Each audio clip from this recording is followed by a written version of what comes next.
Welcome back, ladies and gentlemen, to the stage in Wuhan for this clash between the LCK champions and the finalists from the NALCS, the Immortals. If Immortals win, they secure a spot in the quarterfinals. If Longzhu win, it forces a three-way tiebreaker to be played out after this game, and Longzhu are going to change it up as we move into this one, gents. They're bringing in their top lane sub. Khan is out. Ooh, exactly. And when we first heard Rascal is in, we're like, wait, who's that? I went to talk to Papa Smithy. He said he played one game in LCK this split. They did lose the game, but Papa Smithy says he didn't embarrass himself. He was fine. So that's as much as we're going with. Honestly, it looks like Longzhu just want to get him some stage time for the unlikely scenario in which Khan was injured or something like that happens later on. You know, you don't want anything like that to happen, but since they're secure already in the group, they want to try and, you know, get their substitute some game time. And I can hear all the European fans being like, wait, you're lowering your top lane strength? Why would you do this? Like, we need the three-way tiebreaker. But Immortals, they must be feeling pretty confident right now, having the opportunity to take advantage of someone who's not used to the stage. They're going to be playing against Immortals, who have looked strong for the very least the first week of the World's Group stages, but have been struggling as we come into the second week. Definitely struggling in the opening games today here for Immortals, and if they are to have confidence, they're going to have to overcome a lot of the other big, you know, priority targets here on Longzhu. Praying Gorilla, definitely a huge force from the bottom side of the map. I think in general for Immortals, I mean, gonna have to shake off kind of a lot of what's happened already this week. North America's week 2 group stage at Worlds is typically not great historically, so they're gonna have to shake it off, give North America and themselves their first win of today. And if they can do that, just breathe a sigh of relief. They've made it. If not, stop flipping some tables. We're gonna have some fun at the end of this game.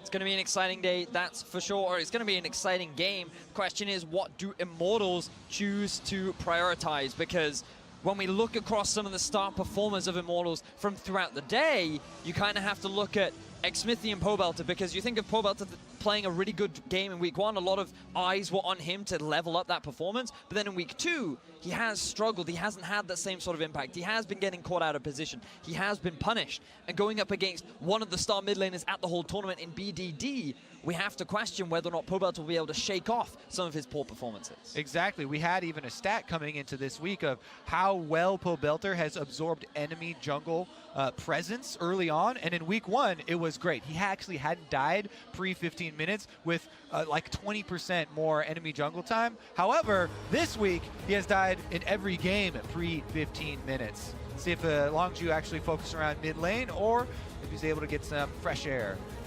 Now, the last time we did see these two teams play, we saw a high priority on the Ezreal jungle from the side of Immortals, expecting a Jarvan to go into the jungle, and it ended up being Cuz bringing out the Kha'Zix and then Khan playing at that Jarvan. And Immortals did a great job of just snowballing the bottom lane. They put a huge amount of pressure onto Gorilla, utilizing this early game Ezreal pick, and the way the bans are trending right now, it feels like they could look to prioritize that once more.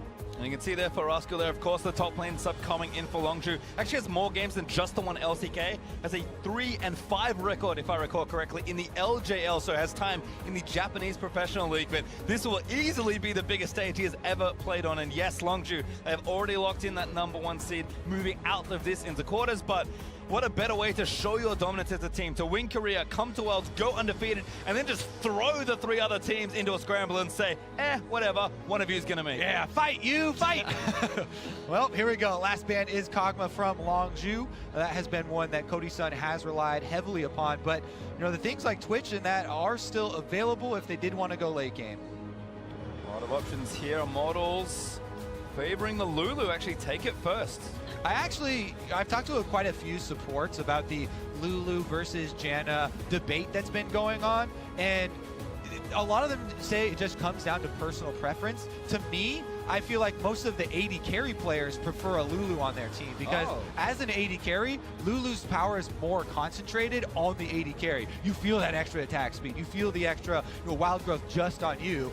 But as far as when I'm looking at it, the Janna and her team-wide effect of the full team-wide reset of the ultimate feels better from the team perspective, and maybe you know, the AD carry is a little bit more weight in that one. I do find it interesting that Longzhu looked to take away the Varus, because if they wanted to try and go for something like a Tristana here, they would expect Immortals to go for the Trist, and so Longzhu are trying to get themselves a strong 2v2 down the bottom lane. You could pair this up with the Janna, and you're guaranteed a pretty reliable 2v2 in the bottom lane that's not just going to get shoved under the tower, which is what Lulu and Trist are very well known for, and that's one of the things, talking to some of the players, they say is the key difference. Lulu, very much more powerful in terms of the laning phase, but Janna, she just has so much utility and value in resetting and the late game fights.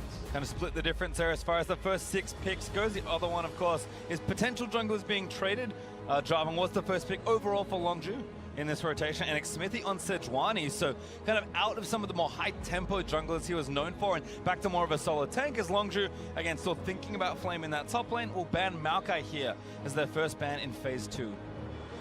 All right, mid lane is going to be the focus here from Immortals, taking out the Syndra from BDD first. Galio is still available as well, and they already have the Jarjan on the Longzhu side, so that could be a very potent combination for them if they could grab that for BDD. Taliyah and Ryze, also very big picks. The last time these two met up, it was Pobelter's Ryze versus BDD's Taliyah, and BDD, he had a lot of impact in terms of being able to roam around the map and find good picks on that champion. And also, it just seems to be a big pick over in Korea. Those Taliyah players are pretty insane. It's funny you mention that. There just aren't that many Taliyah players at this tournament, but 2 of them are on your screen right now, sitting in their respective lanes. So Trundle will instead be the ban there for Immortals. Longzhu targeted Cassiopeia, so a mid lane ban there for their final one, but now Longzhu kind of get the first option here coming out into Phase 2.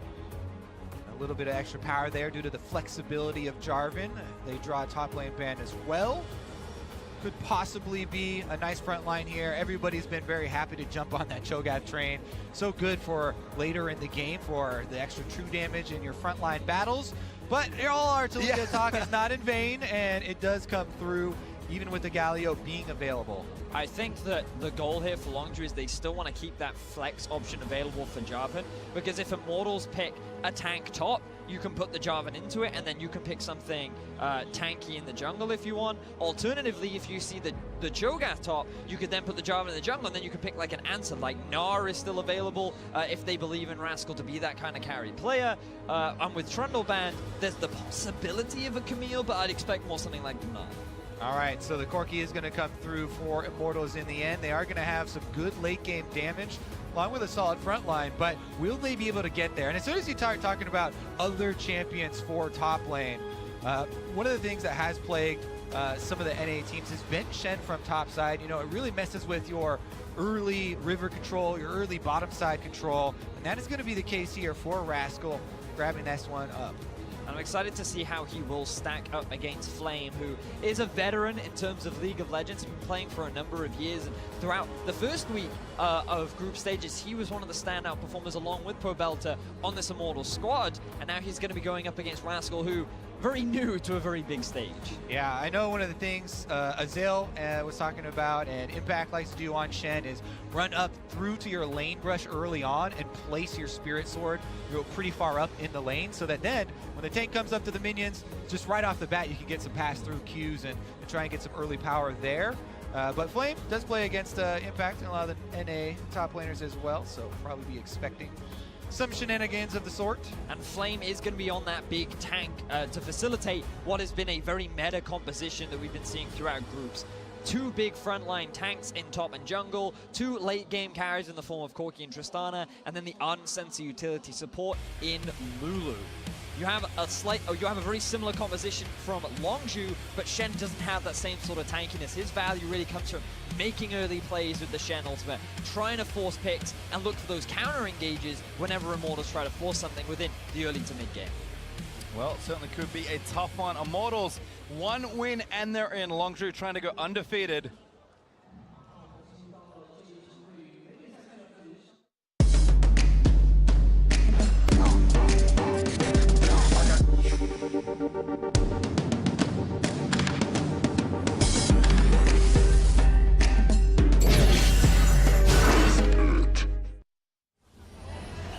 Alrighty, IMT, but potentially their last time at the group stage will move out onto the Rift. Longzhu This will be their last game of groups, no matter what happens. They have finished atop the mountain here in Group B.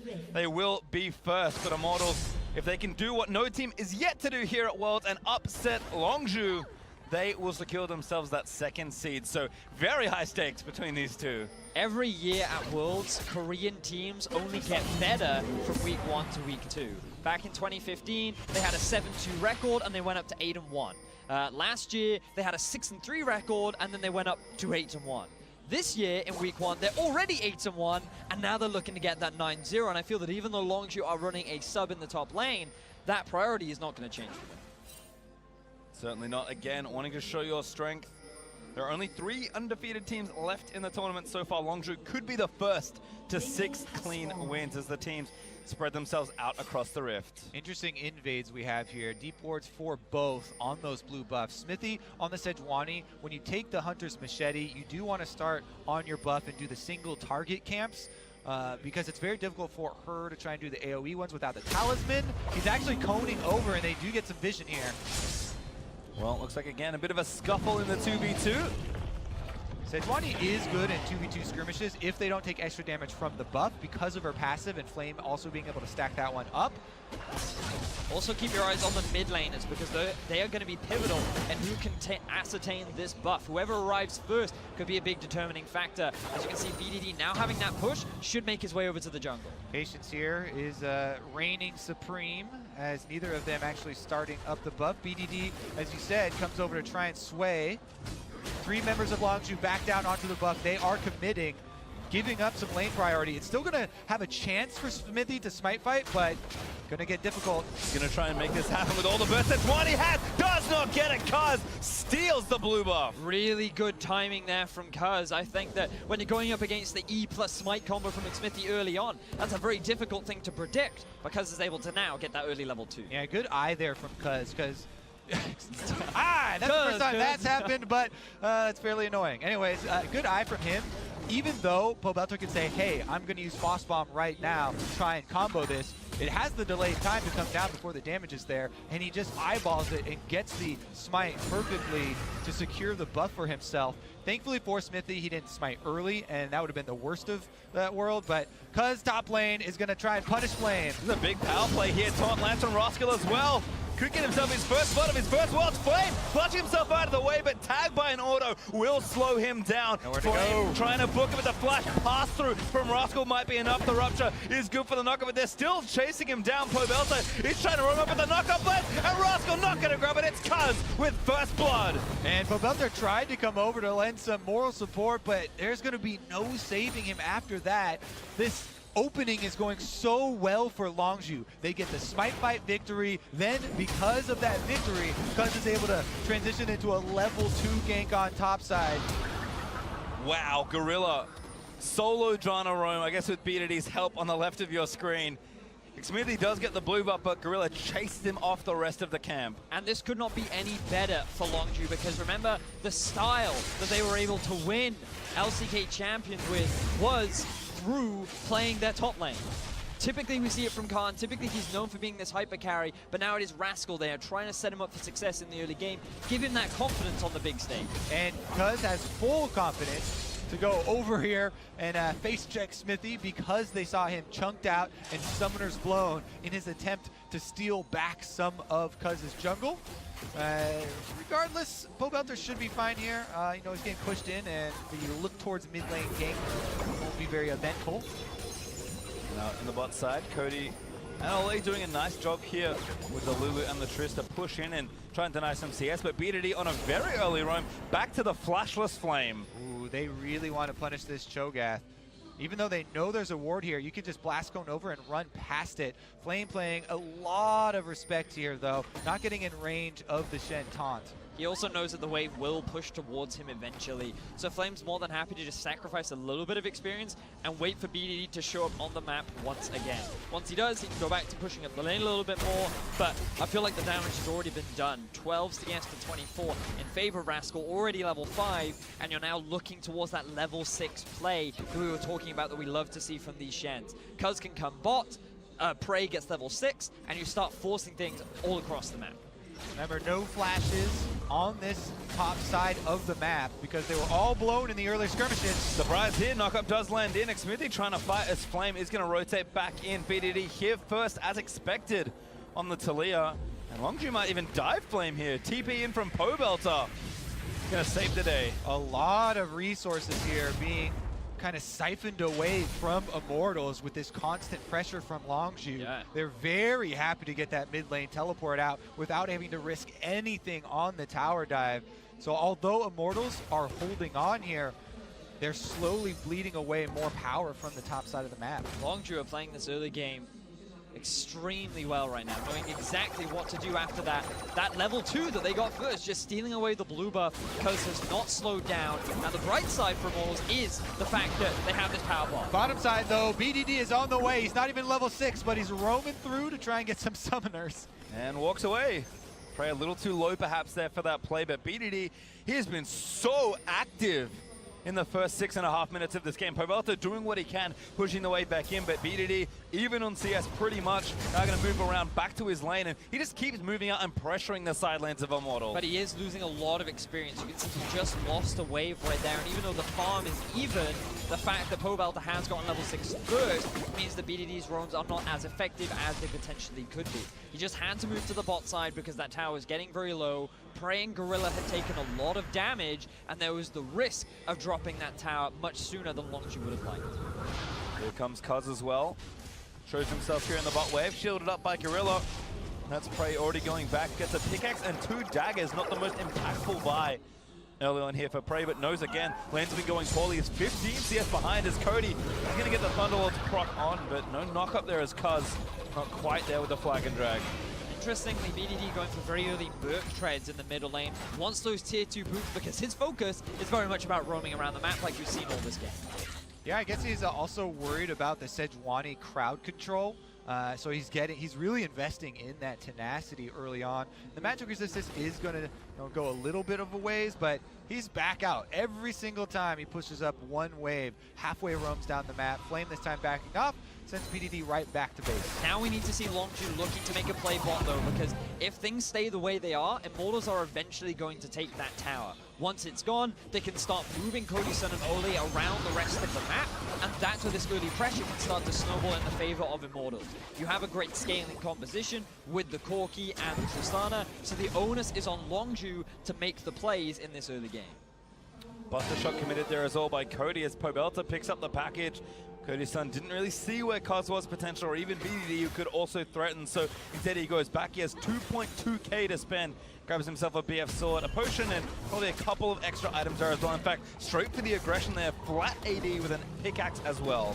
Exactly. Sometimes we see actually teams lane swapping on this purchase. This is actually even more flat attack damage than we usually see from the first purchase of Trist, but since they're making so much headway on the bottom turret health, they're going to return back there. You do really have to re-emphasize how much of a possibility 5-man squad bottom for Longzhu is, though. They have the roaming mid and Shen top, so you have to be very, very careful if you're Immortals in kind of just poking at the danger down there and being very quick to back off, because as soon as those ultimates are blown, you have to be very, very worried. And look at the wards from Longzhu as well. 2 lidded fairly deep into the bot jungle of Immortals, along with the control ward at the entrance to the river. They have exact knowledge as to where Xmithie is, and if for 1 second they feel that Xmithie cannot react, that's when they're likely to strike. But we're just keeping our eyes very closely on the setup from Longzhu and how they force this, because Immortals, it's just a waiting game for them. They don't have to force anything right now. They're going to scale very nicely. They're gradually working towards this turret. But here we go. Here comes Cuz. Gonna try something here in the bot side now that the package is worn off there from Pobelter. And it's actually a little bit worrying for Immortals that they have Xmithie coming down here. If they attempt something, again, there's going to be a lot of extra emphasis from Longzhu on getting there quickly. Pobelter's teleport will come up pretty shortly, and that will make Immortals feel a bit more secure down here, but here they go. And corruption lands, but here's Xmithie. Actually, Cuz walked away from the area, but now shows himself and can't really afford to do too much. Again, IMT playing carefully. As soon as you show your jungler on bottom side, though, Cuz goes in. He's going to counter jungle these Raptors and take it away from Xmithie. Going to attempt to, at least, as Xmithie finds the control ward here. Gonna take that one down, so protects his camp for now, but again, Longzhu playing very well. Just to defend when necessary and kind of take their advantage. They're actually 1,000 gold ahead pretty early on into this game, which is not an insignificant lead.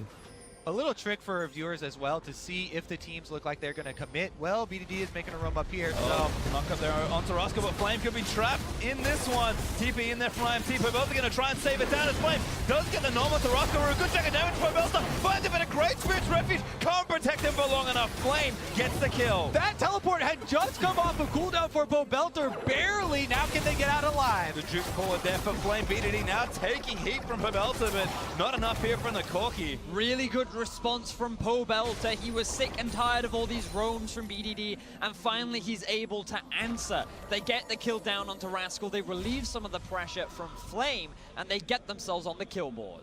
Now when Rascal comes back up, his Stand United will still be threatening. However, Flame teleport on Cho'Gath can answer that as well. So a little bit of hesitation, may come into question here. And it's all about who can get these wards past the river. Currently, they're just battling to get very shallow ones, and that's really aiding in this constant roaming.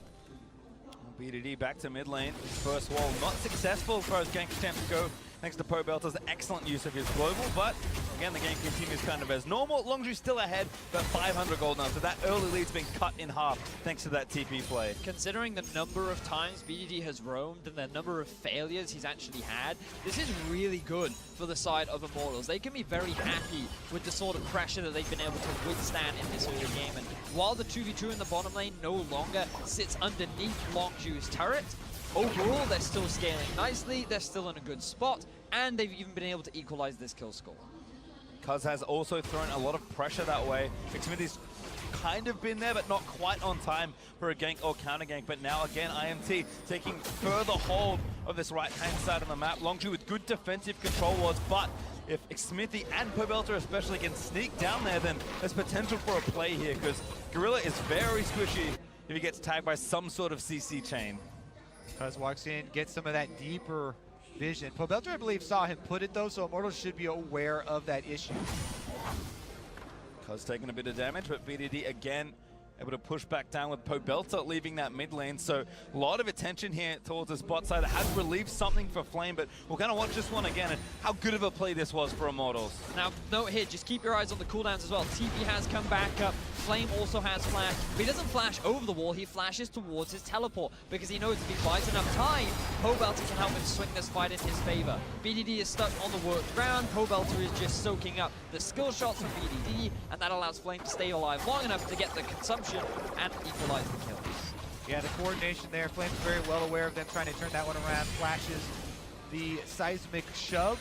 He was almost able to walk out of the little indicator, but very close and didn't want to, risk it there. This bottom lane turret, though, this is probably going to be the powder cake that explodes. As we said, Stand United and teleports could come in to the bottom side, and the Longzhu bottom teleport getting so low might be a little bit dangerous because that can oftentimes be used as bait since it is such a decently valuable objective. And it is a little concerning that Longzhu haven't tried to force anything yet, but it's not too late for them. IMT, they're still working towards their first items. They haven't completed anything yet as they're looking to try and get onto Pobelta. He holds on to it. Nerves of steel here for Pobelta. Ultimate finds BDD who insta-cleanses out of the way. So last package here, the re-engage from the roam on bottom. Actually, a lot of damage there dealt by Pobelta and some confident play, confident footwork.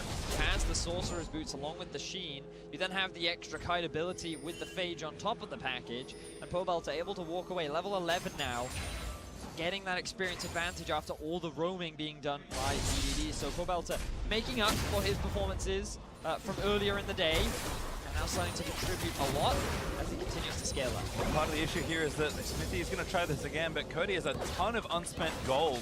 Actually, again, more than 2,000 gold, and the Rage Blade's already done for Prey. That's a really good point, bringing up the power difference here as far as in-combat power already out on the field.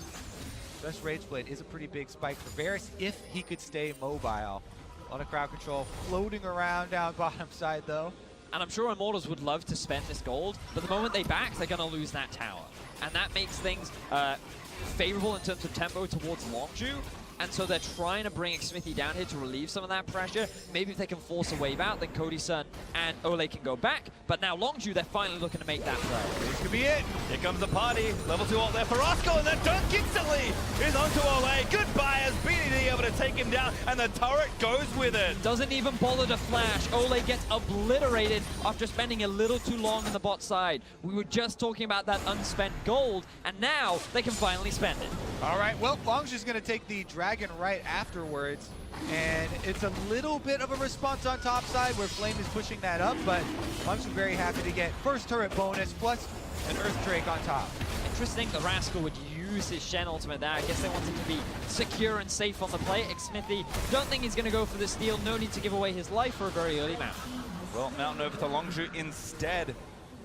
As Cody, still not back, by the way, decided to stay for the waves and push this in. The turret is low, so if they're thinking that Longzhu are going back now, which they are as we can see, maybe Rascal's not enough to defend it. Immortals can finally equalize that turret. Yeah, they definitely like to execute this so he can purchase on his next back. Already, Cody Sun is sitting on almost 2,800 gold in pockets. Now he also gets that turret gold, and it's going to be a very big purchase. It's 3K unspent for Cody. But on the other side, his teammate Pobelta has actually got his Trinity Force, so you can kind of see They're still going. a lot of the item timings weren't quite there, but yeah, IMT just want to do this. They're able to do this because Pobelta still has push in mid.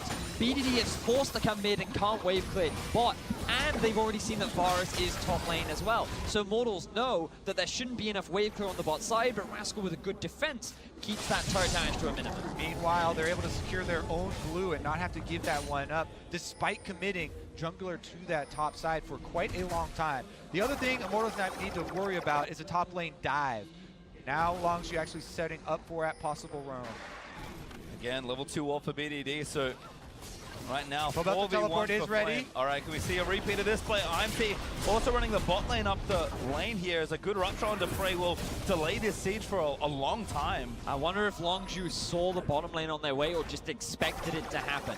I think they wanted to try and bait the teleport out from Pobelta, but he was not budging until he saw some kind of commitment from Longzhu. That means that no summoner spell ends up getting used, neither advantage really gained for either side. Again, steely resolve here for IMT in the face of a very fearsome opponent, but Longzhu not really done letting up. Oh, here's the TP! Smithy looks for the ultimate, does slow down Gorilla, but now they're in onto Prey. Great cut up there, double TP for IMT! Smithy takes down Gorilla, Flame gets the kill onto Prey, and a clean 2-0 team fight win. Fantastic 5-man collapse from IMT onto the duo lane of Longzhu. Rascal did not have his Shen ultimate up. BD did not have his ultimate to try and save them, and this is going to give 2 swift kills in favor of Immortals, along with a tier 1 tower in the top. Shen pushing on bottom side, and Rascal wants to try and get that objective first. BDD as well in mid lane, so Longzhu will get some gold for themselves. Not a bad trade at all. I think it's really worth mentioning, you're right, like, Immortals committed a lot to that play, and while at first glance it looks really good, they get a bunch of kills, they get a tower, the fact that Longzhu get a tier 2 and the mid lane is going to open up a lot of the map for them. BDD now going in with the Shen, stand united. Oh, Cody now going to try and jump out, but he moves through the rocks as BDD is going to keep pummeling him. Seismic Shove trying to predict the flash. The flash shot's not going to hit, but BDD cleans it up anyway. BDD enters right back with a Rascal on his back, and now they've got control around the Riptail. Going to take this one down pretty quickly. You would imagine that they would then transition into the top towers. You would expect as much, seeing as you have Longzhu Prey pushing up towards the top lane, but now BDD has to answer mid. If he keeps this mid tower alive, this whole set of circumstances goes heavily in the favor of Longzhu. Would have been great for IMT to crack that turret, but not quite enough as the Rift Tower does go over. For Russ? No, it actually was Cuz, picks it up. Rascal just standing in a spot, and Prey, the extension of this play again. Longzhu, so much time on the map, up in tempo, taking so much here as BDD finds himself solo killed. Fantastic play from Pobelta. Getting that solo kill is going to relieve a lot of pressure around the map as well. Taking down that turret, closing the goal gap. Pobelta really stepping up for Immortals. Huge plays from him. He teleports up top slide to save Flame in the earlier little skirmish. Able to get the solo kill plus mid lane turret afterwards. But here's another look at the solo lane combination that was able to find Cody's son. Now Cody, he doesn't want to use his flash just yet. He's waiting for the W. He sees it and he's like, I'm taking a lot of damage. And then Rascal doesn't expect BDD to be able to land everything, but then he ends up dying. And now we get to see exactly how this 1v1 happened. Pobelta, he just hard commits. He has more damage than BDD does. He has his flash up too. And then he ends up getting this. That was pretty straightforward from Pobelta.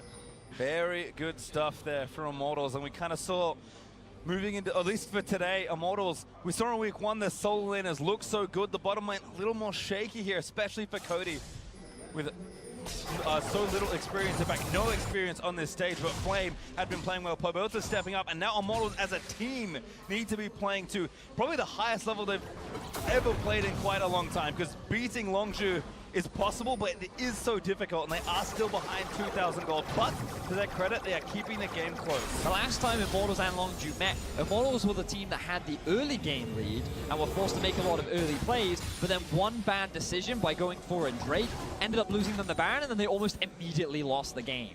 Longzhu are in a slightly different situation now, where Immortals have the scaling composition. They're going to have really good team fighting later on into the game, and the pressure's more on Longzhu to try and force action to happen. They still need to utilize the channel, and they still need to try and find more of these roams. Yeah, there definitely is a little bit of that advantage as far as the scaling for Immortals, but it's not this huge thing that's going to, end the game. So Longzhu, they do have some pressure on them to stay proactive, but they do need to also be careful about where they apply this. Yeah. Because if you throw away a lot of money to this squad, as you're saying, it can definitely go the other way. It could be in. Gorilla caught here, but does heal his way out of trouble. Cuz hooks in, but a good early rocket drop from Cody might protect him away. Flash ulti, maybe not so lucky as the Stand United. Also going to deliver the Shen. Pobelta can't make it to the fight in time, but Flame is here. They might actually have a collapse in the works. It's a pincer maneuver. Good stun there. Silence, sorry, from Flame. As actually now the damage keep moving through. Longzhu trying to find an angle, but Rascal taunts Cody. Oh no, Cody barely going to leave as the hot barriers out of the way, and Flame kills Rascal with a feast. Still going forward, Longzhu try to find an exit, but they do not grab it. Still, I think they have enough traction to take this Drake. They have the health bars, and they force Cody's son back. There's 2 Warmogs on Immortals, though, so Smithy's going in for it. Oh, he's going straight in for it, but Cuz does secure it. Smithy, he's chilling out, forced to flash over the wall. Look at the mid lane though, Pobelta, he's pushed that wave all the way up to the tower. He has the Sheen, he's getting a lot of damage down, and even though they end up losing the Ocean Drake, they get a kill, they get a lot of damage to the tower. And Immortals, I feel like they can be pretty happy with this overall. Oh yeah, they're so happy, because when you're talking about the compositions and you're talking about the scaling, a lot of it for Immortals is when they're grouped up as 5. They evade during the Shen ultimate, and they kind of kite out the strength of that Longzhu, which would be catching someone off guard, then re-engage with the 5-on-5. Tank wars with Cho'Gath and Sejuani on your side are definitely what Immortals want to see. Especially in those extended engages, because then they back away, the Warmogs regenerates the HP, and then they're more than happy to go back to the fight. So let's see how this all started off. All right, so Smithy, he tries to get the jump onto Gorilla, and they're able to disengage as soon as they see Cuz coming. They're expecting the Shen teleport. There they go with the extra slow from Smithy, and the heal from Olay kind of deters Rascal from trying to keep that chase up, even with the home guards. Then, as soon as they have their tanks in place, they feel more confident. You've got to keep your eye on Rascal. Really good taunt on the Cody side, but where's the follow-up? Cuz can't use his EQ because it's still on cooldown. You don't have backline threat in the form of Prey and BDD. They just have to keep hitting the tanks, and they don't die nearly as fast as Rascal does. And then Flame puts it on display right there. That's why you don't want to go to tank wars with Cho'Gath. He gets the true damage execute, and that's why Immortals were able to get that kill. In the end, though, Longzhu still went back and took the Ocean Drake for themselves. I'm sorry, Flame's bigger than the Rift Herald, but Longzhu just kind of let loose. Purple Monster fight! Exactly, the ultimate Void Master Battle. Flame ends up winning. Congratulations, you're the greater monster. We were kind of building that up to be epic, but Flame looked like that was an effortless, one-sided fight. Well, again, this game still very tense. In fact, Longzhu not quite 1,000 gold ahead. And I believe this game has been kept within 2 to 3 for most of it. So IMT feeling much more confident with the items on their carries and their tanks to try and do something aggressive. They're very happy with the situation that they're currently in. We've talked a lot about scaling, but just look at some of the spikes that Immortals have picked up for themselves, i.e. Trinity Force, i.e. Static Shiv, double Warmogs with a Righteous Glory. This team is poised and ready to fight. Yeah, even though Longzhu still have this very small gold lead, it feels like you have to get creative. You have to utilize the extra movement speed or the extra teleports that you have on your team to kind of get an advantage on this Immortal squad. Because again, if Immortals get to set up battle lines, they've got 2 Infinity Edge using DPS and a very strong front line. If they can strike a kind of standard front to back, then that would definitely be the optimal situation for them. And don't forget, we saw Fnatic a few minutes ago kind of watching this game intently. There are 3 teams' fates on the line in this last game of the group stage here in Group B. So a lot going on. Immortals just heads forward trying to find the win. Longzhu love to be undefeated as they threaten as one of the potential favorites of the tournament coming off an LCK championship defeating SKT. There's so much to show for both these teams, and for Immortals, a win here, that's it. All right, what Longzhu would want to do, try and push the side lanes here. Make use of their Talia, of their Shen, and that side lane pressure to try and split up Immortals. Fnatic there on camera, though, they want desperately for that to happen. They were laughing and kind of joking around a bit before, but Reckless looks a lot more nervous. I mean, you have to think from Fnatic's perspective coming in today, especially after their week 1 performance and after what they were saying in social media, that they were not feeling that confident coming into today. Their expectations were not that this was going to be a 3-way tie, but now it all depends on the performance of Immortals. And again, they are looking very good. They can match the 1-3-1 because they have the double teleport themselves. Pobelta feels very strong and arguably should win out on the 1v1 against BDD if he just makes that one misstep, and he's using that to confidently push up. But he has no wards. He's got to be a little bit more cautious. You're making a good case here, Vedius, but I would caution with NA Week 2. That's all I've got. Also, Longzhu. Longzhu. Longzhu could be a bit risky, but BDD here, Rascal ready with the Stands United. So again, IMT, incredible patience as they just try and slowly set up the game. Methodical is not usually what we associate with Immortals. We associate it with their opponents, but today Immortals are just trying to play slowly and steadily. All right, Longzhu have Shen in the bottom side to get the bottom creep wave moved up. That's the optimal one for Baron situations. They've got BDD currently getting topside moving, so Immortals, while they are feeling solid in a 5-on-5, the side lanes are starting to close in, and the timer is definitely ticking down. And intense games like this, things crack so quickly as soon as something like a big Baron fight happens or the objective goes over to a team. Even an Infernal Drake is up in about 50 seconds to add a little more spice to this very, very interesting mid-game. We're approaching the 30-minute mark, and again, with barely 2,000 gold between the teams, neither team is out of it. And yes, IMT will be happy to sort of wait, but there's no guarantee if you get to 45, 50 minutes that the game's going to go your way. The thing is, for Immortals, is that when you look at how they've played throughout the day, Game 1, they got caught completely unawares by the high aggression, the high playstyle that we saw from the Gigabyte Marines. Then against Fnatic, they hold the lead for the majority of the play, but then a few individual mistakes is what resulted in them effectively falling apart. Now, those individuals cannot afford to make those same mistakes in this scenario. Longzhu are not the kind of team or have the kind of players that make those individual mishaps, and they will look to punish you if you make one wrong step. Definitely true. We've got an eye on the vision as well here, as Immortals are actually moving it up quite nicely, setting up for this fight. The ultimate from BDD used very early on, and again, every ultimate like that, those are the creative tools, the possibilities that Longzhu would want to use to get that advantage, try and get the avenue where they can actually break up those battle lines from Immortals, but one more not going to be on the table. Can't see anything as Cuz dives in. He could be the killer as the Sand United does already get used. Cody, though, maybe walked a little too far away, but Immortals are still trying to do it. A busted shot splits the fight up again as Cuz dives into the carries to try and get something happen. A big silence here as Flame on a rampage takes out the jungler, but he does get shut down. Holy moly, what a hero move from Cuz. He knows he has the Shen. He survives for so long, and now their eyes are on the Baron. He's going to go in for this. He has flash as well. It's too late. No, they don't pull the trigger.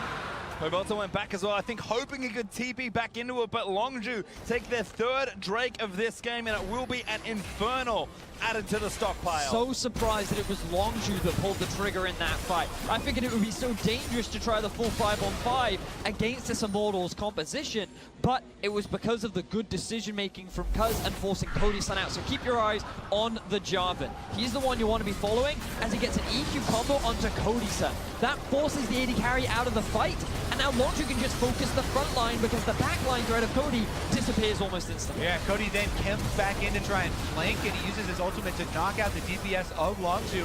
That's what buys time for Immortals to actually get the one kill, and it ends up being 1-for-1, but in the end, that's a very big prize. The Infernal Drake going over. Yeah. But it was also because of the ultimate from Prey too, because he lands it onto Xmithie and that spreads to Cody Sun, who then has to back out of the fight once more. And you can just see the damage difference between the two AD carries. He just could not get involved in the fight.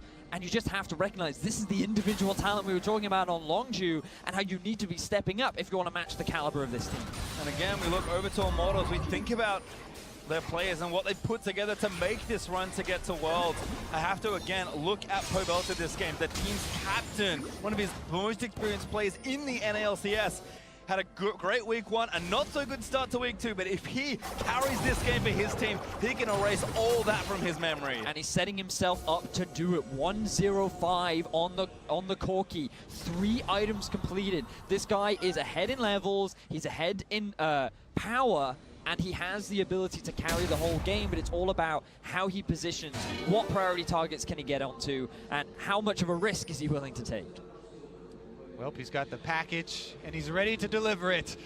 What's going to be inside? Is it going to be a victory here and a pass on to quarterfinals, or are they going to take themselves into the tiebreaker scenario? Well, Roscoe again, both globals up, so he's ready to split push down the bot side. Flame is sticking with his team in these tense situations around Baron. You need to have your cho'Gath available, but that is giving Longzhu a huge side lane advantage. You can see Rascal sitting on the side lane with TP, with the ultimate. Would expect BDD to move topside, but Cuz he wants to try and force a fight. Cody again, but holds his cooldowns. Such a great threat from Cuz, but bluff called there from Cody. And meanwhile, Pobelta in the top side on Corki with his Stream Force, slowly moving towards that turret. BDD is going to arrive to try and wave clear, but Pobelta is going to be able to join. He uses the package. I think he did use it actually to get over. That means IMT going to try and start something here, but no vision, no angle for a Sejuani ultimate. It could have also been timing out there, and now Immortals are left with a bottom lane pushing Shen, while all grouped up here around mid lane, and they do not have control of the minion waves. You got to go so soon here for Immortals. And looks like maybe the call is onto the Baron. They clean out the vision. They know they've got full domain. Immortals do have a pretty fast Baron clear with the Corki and the cho'Gath ultimate, but they're too afraid to commit as long as you have priority mid lane. Yeah, Longzhu call that bluff. They keep Rascal down bottom. He's making a lot of work on that turret. And Flame's going to be late here to this party. In They're fact, the wave is too big. Rascal going to take that solo. They're actually going to gank him instead. The 2 TPs are bot side, so Rascal has to try and get away. Silence there by Flame. The Rupture's going to miss. He dodges out of the way, flashes out over the wall, and I think he's maybe saved. Cody, though, is also coming in. Yeah, he's got another wall to try and jump over here, and the rest of his team are drawing Immortals up towards the Baron. Longzhu are afraid themselves to commit to the Baron. They don't think that they can take it down quickly enough. They will be happy with the tower. No summoner spells were used from Immortals, but now if... Okay, Prey's going to go back to base. I thought maybe Longzhu could try and rush it with Rascal's ultimate on top of them. Not going to take that gamble. Instead, everything is going to reset, and Longzhu with a very slight advantage in the bottom lane. Well, no control words here right now for IMT. We'll sweep out this one as the Baron. Ooh, Tornado a little short, so Xmithie able to freely take down the ward in the back. Going to take the speed train and the Scuttlecraft down as well. And again, Immortals building up their strength on their carries, approaching 4 items, but still have yet to find their fight. I still feel like Immortals right now are in the power position. They're the ones that find it easier to force the fights. They're the ones that have the better scaling, and it's on them to really just wait for Longzhu to make the slip up. But this Korean powerhouse are not making that mistake. They came back from a 10,000 gold deficit and were still able to win. And right now, they're not giving Immortals that window to force that fight. Will Immortals remain cool under the split pressure? Once again, Rascal's down bottom and he's getting the wave moving. They're taking over vision around the Baron. This is where teams are made and lost, is around this Baron with a bottom lane pressure. There is no inhibitor turret on that bottom lane inhibitor, and the threat is very real.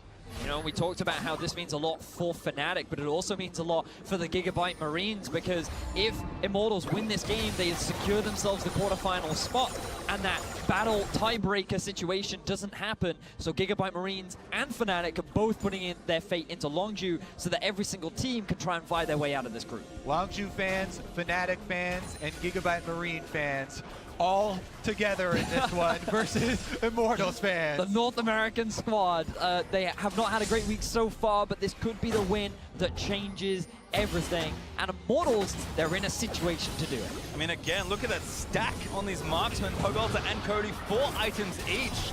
Crater with a lot of shields. This card is going in, but Cody holds the line. The Chain Corruption is good, but here's a redemption to reset the fight. BDD going in as Pobelta tries to get his way out. Does finally go down to Prey and Smithy. Oh, he splits the difference on the ulti as Flame.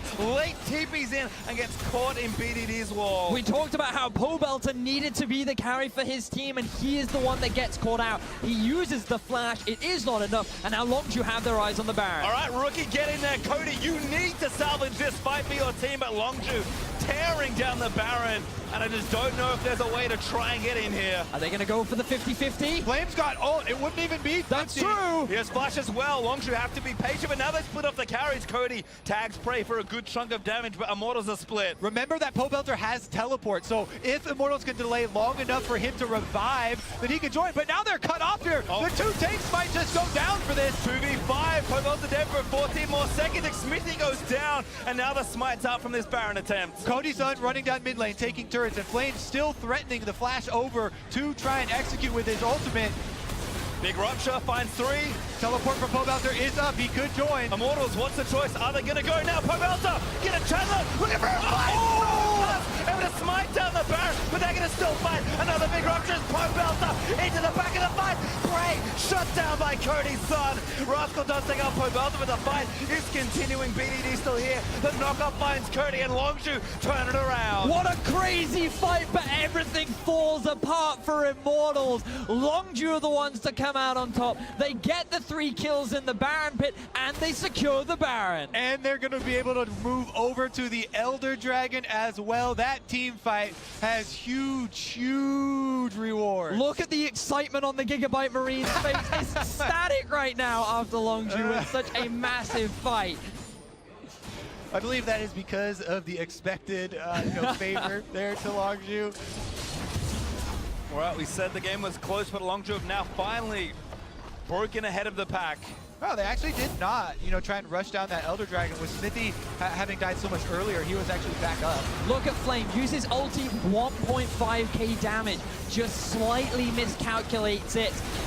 And Longzhu, they get the smite, they get the scope. Now, that was a fantastic package from Pobelta, but he also throws himself into the middle of 3 members of Longzhu. BDD dealing damage on the side means that he's not at any real threat, and even though Prey ends up going down, Longzhu get all the kills onto the primary carries and walk away happy chappies.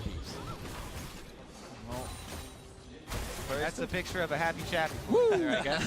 And now the Dragon, still started here by Longzhu. Immortals not in position. Flame in the top lane, dealing with Rascal. Pesky side lane shenanigans again. So Longzhu, they already took the Baron. They're going to likely take the Elder Dragon here as well, but it's Smithy and the rest of Immortals actually kind of hoping to defend here.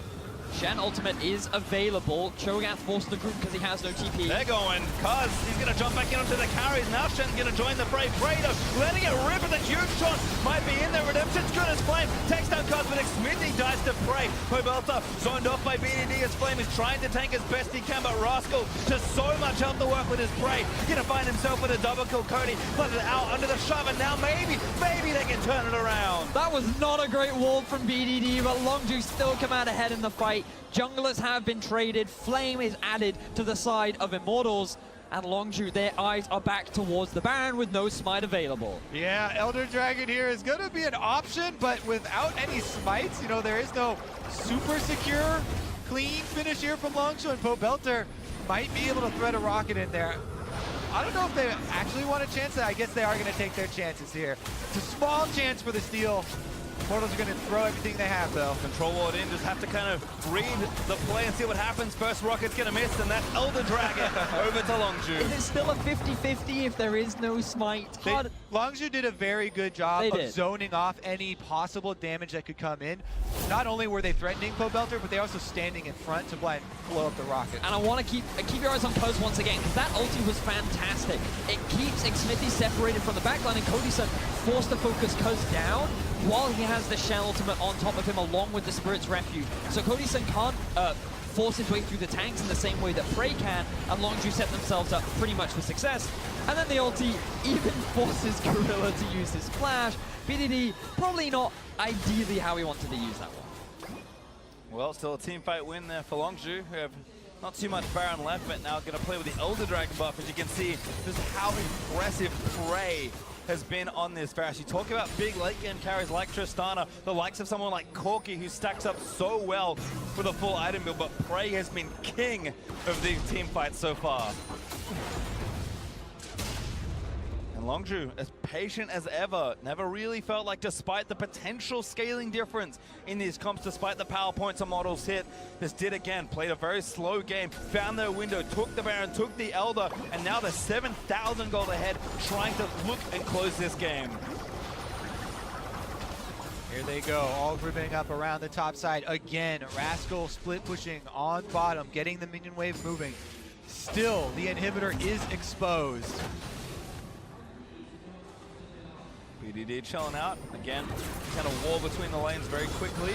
Now that he's level 18, but IMT maybe just need a couple of engages to go their way. They have the team fight power if they can fight it properly, but so far, Tristana and Corki have not been in the same spot to really DPS. Longzhu have played the fights very well. Yeah, they really have. It's been so difficult for both Cody-san and Pobelter to really damage that backline. But to be fair, this game has all been about which frontline dies first. And typically you would expect that Xmithy and Flame survive longer just because of how tanky they are. But that's not the case because of the use of Cuz and him being the one that's always starting these engages, and Rascal and how effective Spirit's Refuge is against this double AD carry comp. For a substitute that's come in for his first Worlds game, he has done a fantastic job so far. Yeah, they're mitigating a lot of Cody-san's damage by putting threat onto him. So Cody-san is spending a lot of these team fights, you know, walking around or rocket jumping and trying to disengage, whereas Prey is almost 100% auto attack uptime. So that's why we're seeing so much output from the Baron. Ooh, Flame was dying over the wall. Cuz actually flashed in to try and get a Rascal again, blocking all of the shots with the stun. He's going to hit Cuz on the left side. The Feast isn't bad, but the Redemption will reset it as Prey. Whoa. Aggressively forward, not going to eat the Rupture, just keeps moving in towards Immortals. A lot of summoner spells were used on the side of Longzhu, so Immortals feeling pretty confident. Flame, he's going to back off, does have the TP, and look at the ward in the lane, but he's not going to set up the play fast enough. That means they won't be able to get the collapse, and Longzhu are forced to back away. Round 2 does not transpire. IMT hold on to their inhibitors for a little while longer. Cody, full build now on the Triss. Pobelter cannot be very far away with 1,000 gold in the bank and a BF sword as that final component item. We are pushing ourselves to a very late stage of the game, and at some point this gold lead will dissolve, and it's just a question of, can Immortals outfight the LCK champions? Well, so far they haven't been able to, and I think that's going to get even harder as Prey decided to sell his GA for what I believe looks like a Mercurial Scimitar. This guy has an 858 damage per minute score so far in this game. Extremely impressive damage output, and you'd expect that on the Varus it becomes much harder, but certainly not for an AD carry like Prey. Well, again, Longzhu just bide their time, go back. Baron is up in 5 seconds, so Longzhu making sure they prepare properly for this objective. Yeah, Immortals have already done their homework, though. They've got Scuttle and a bunch of wards littered all over by Baron. So we are going to get another look at it.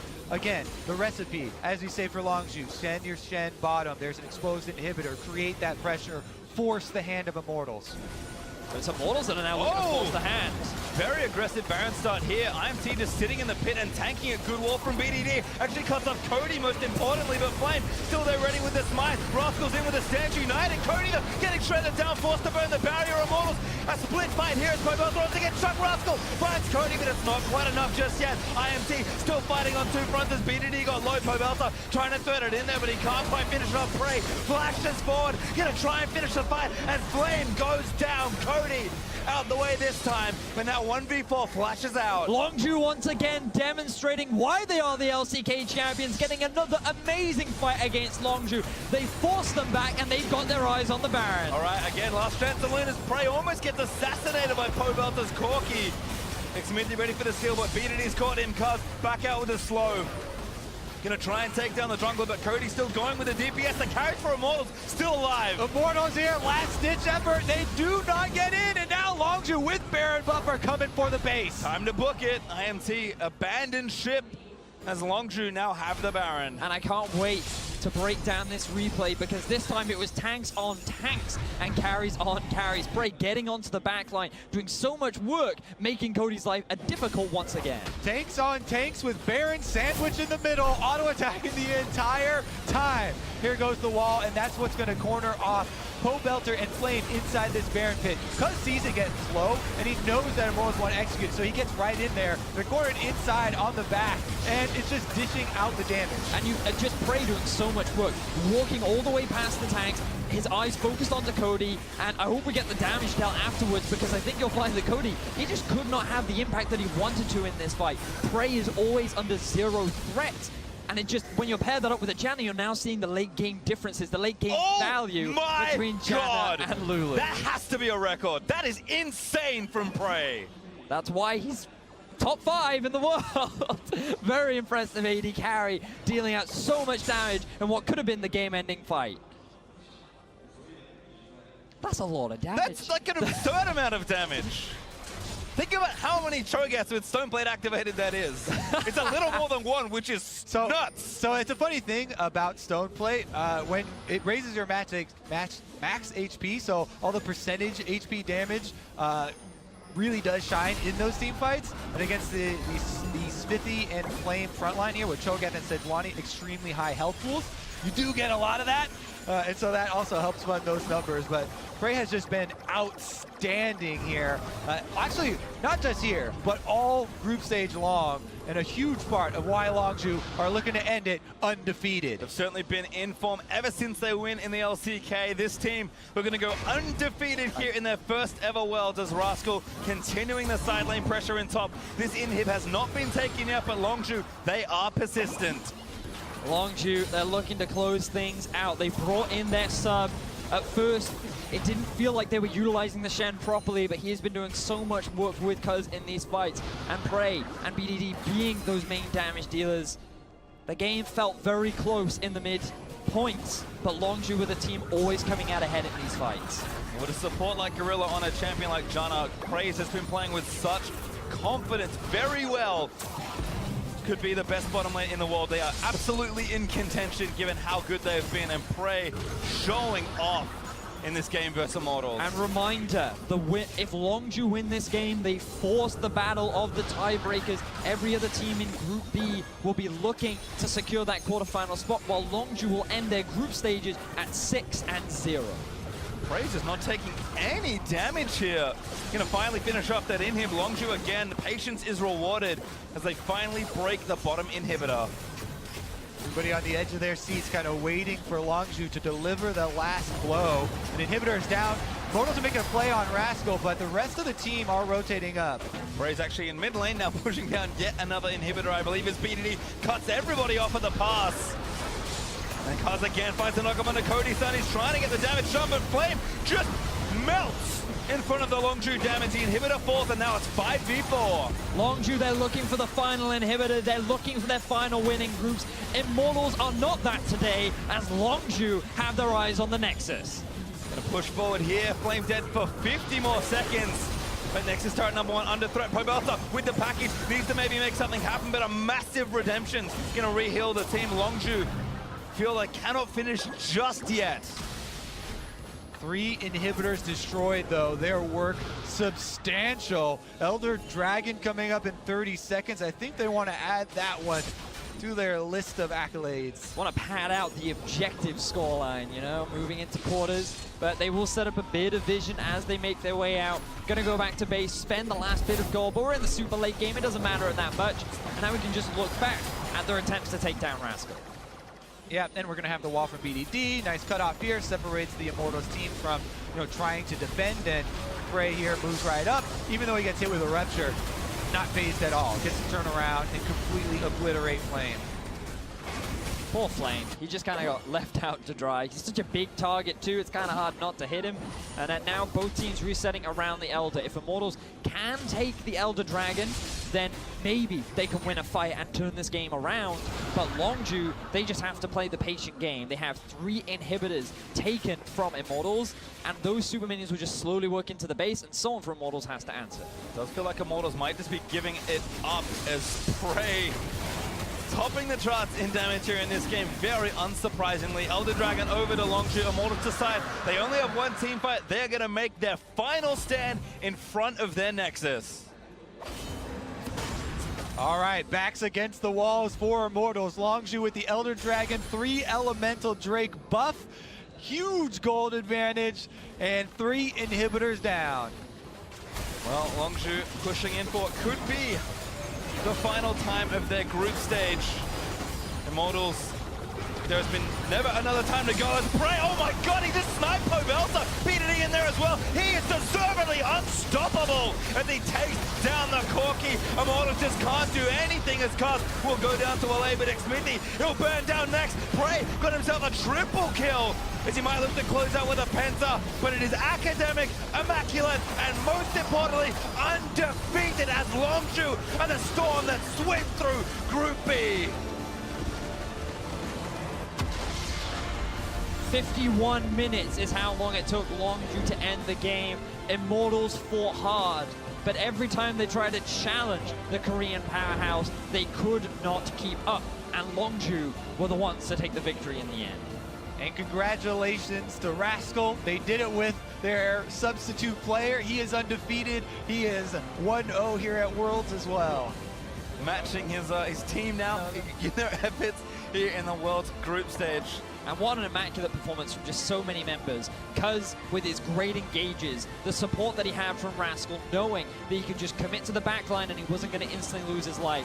BDD with a number of great walls, consistent damage output from Prey, and Gorilla just always being there to make sure that his carries were not at risk. A fantastic overall team performance, and you can see how they are such a scary team, and no one wants this team in the quarterfinals.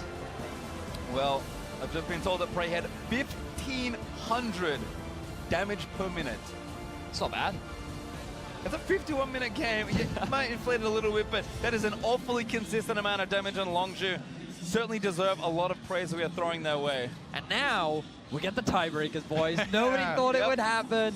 North America went 0-3, Fnatic went 2-1. It's now a battle to the death as Group B fights for that quarterfinal spot. This is kind of what we're used to, right? Korea #1, everybody else fight. Well, the Watch 3 teams fight it out for the last spot. Immortals going to keep their mouse and keyboards at those computers because they're up next as Longzhu. They did get the win, but for more, we'll head over to the analyst desk. Thank you very much, Pastry Time. Kobe echoing the sentiments of many NA fans. Hey, we've been here before. At least this is a comfortable position. But with Longzhu defeating Immortals, we will have a 3-way tie for second place in Group B. So to get a little business out of the way, since the teams have the same head-to-head record, the first seed will go to the team with the lowest cumulative win time, the Gigabyte Marines. That means the first tiebreaker game will be between Immortals and Fnatic, with the winner going up against the Gigabyte Marines to determine the second quarterfinalist from Group B. Because Fnatic have a lower cumulative win time than Immortals, they will have side selection for the first game. All right, they've chosen blue. That's what we know. Before we get to those tiebreaker matches, let's talk about this Longzhu squad. 6-0, undefeated group stage, the #1 seed out of Korea, continue to impress. This time around, sub-top laner. Sure. They still get the win. Yeah, and this was actually the hardest day for Longzhu. There were quite some tough games for them where they went really long, but that's kind of the thing about Longzhu. They're showing they don't need to snowball early game to win. Like, they can play full late game. They have the best AD carry in the world, proven in this game as well, and it's just fun to watch them play. And while this was a long game, it never really felt super, super close in the actual team fights. Like, you were talking about the Janna a lot. It felt like Prey was largely unthreatened. It felt like he had access to do whatever he wanted to do. And Immortals really was struggling, even with full builds in late game. Yeah, exactly. And the draft you see on your screen here, I think there were some mistakes from Immortals, things I would have seen different. First pick, Lulu. I'm not a fan of that. Most teams are going for first pick Janna now. It just makes you much stronger in the late game where Janna outscales. And then I also think in the second phase where they're banning away the Syndra and the Trundle, banning Syndra against BDD doesn't make a lot of sense to me. Ban Talia, ban Galio. You then have a sick late game with Janna. And you have, no Talia dealing, I mean, some at serious Worlds, damage to coming into the day, Janna was at an 80% win rate, right? I mean, you compare that to coming into the day, actually, Lulu was sitting at 37.9. It seems almost as like the clearest decision you could ever make. I mean, Janna is just so good against tanks. That's the biggest thing to me, is that when tanks are in the meta, when you have these binary champions like Shen and like Gragas and Cho'Gath and even, the Jarvan, Janna denies pretty much everything you want to do. You're relatively low sustained damage. The shields are shutting you down. When you try to come forward, you can get denied by the tornado. The ultimate can push you back out of the fight, and it just keeps someone like the Varus so free to be getting those auto attacks off. She's just the best defensive support out there right now. By far. By far. Yeah, when we were looking at these compositions, though, admittedly, we looked at Immortals team comp and we said, hey, if this does get to full 6 items, they should be able to stack up. Then it is about who can play better within the 5v5 To be fair, composition. it felt like Cody's son on Tristana does less damage than anybody else on Tristana. Let's take a look. Game-deciding Baron fight here for Longzhu. We're going to roll it out. Okay. Of course, they get the pick on Xfinity to start it off. This one, note the minimap, because Cody's son is pushing mid, and this is where Immortals is threatening to steal a Baron, because Longzhu just pulled off away from it. And here, Cody's son should stay pushing mid. You have a Cho'Gath. He can threaten the steal. He has flash.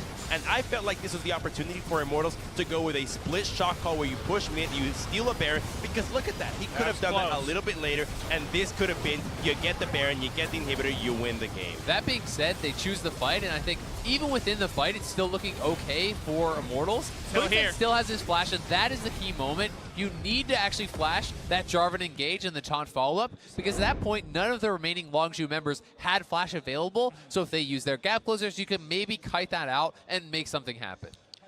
I think taking the fight here with Tristana is the correct call. Okay. There is no way Cho'Gath ever gets in range to try and steal it if Cody's is not there as well, because then all Longzhu will do is they will just peel off the Baron, hard engage with Shen, Jarvan, take a kill on Cho'Gath, and then just go back to the Baron. Are you comfortable just making the trade, though, in him for Baron? So, I actually disagree with that, because if Cho with flash, he can still threaten from the back. Who is going to peel off and actually threaten from that backside? They just, no matter what, Longzhu will not let the Baron go down so low. They will just jump the Cho'Gath and know there's no risk of losing a fight and kill the Cho'Gath and go back to Baron. What I love about this, though, this is a perfect example of the decision that Immortals had to make. Yeah, the thought process that I'm sure all of them went half through. a second. And then you have to realize that, we've had some time. We've had some time. We took 30 minutes and then 2 minutes here to discuss it, and we still don't agree. So it very clearly illustrates what Immortals was up against here in terms of those split-second decisions and why it is they ultimately fell to Longzhu. What I want to do now is kind of refocus for Immortals. It was meant 0-3 on the day. This is not how you wanted to do it. You came in knowing that you only had to do so little to move on, and now you're stuck in a tie-break scenario where you got to win 2 back-to-back. I would say for Immortals, if they can repeat this sort of a performance against Gigabyte Marines, against Fnatic, I think you win both those games. They need to play a patient game. They need to play a more measured game. I think that they did show a relatively strong performance here, and that's all that's required to beat these other teams, because in general, the 3 teams beside Longzhu have shown that they're extremely inconsistent. So as long as you have the basics down, I think you're good. It's all that's required, but this is basically a super week on steroids. That's 4 games. That's 5 games in a row that you've already lost 3 Maybe they're on tilt. back. So it takes a tremendous mental resilience for them to bounce back and make it out of groups. And at this point, just pure stamina, right? Yep. I mean, you've been awake, you've been focused for so long, you've got to keep it going and play at the top of your game. Coming up next, we'll have our first tiebreaker game between Fnatic and Immortals. Meet us back here right after this. He's trying to roll up with the knockoff blade, and Roscoe not going to grab it. It's Cuz with first blood.